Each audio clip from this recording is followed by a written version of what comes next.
Traveling at any age can be stressful, but traveling with young children even more so. At 35,000 feet, anything can happen, and Tuesday night it did when a baby boy named Gary stopped breathing. Everybody around me was really scared for the baby. The baby wasn't moving at all.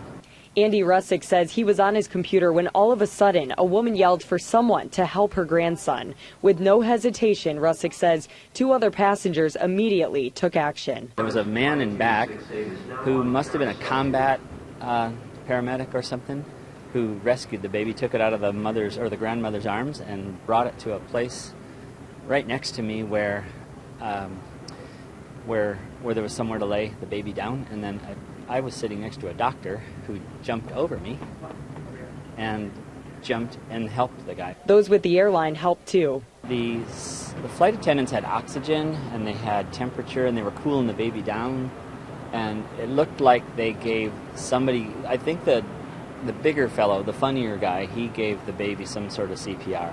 Meanwhile, the plane made an emergency landing in Houston. Russick says every moment that passed felt like an eternity. And then the baby started crying after a while, and everybody was so concerned, and he yelled something out like, "A crying baby is a breathing baby," and it was really a cool moment.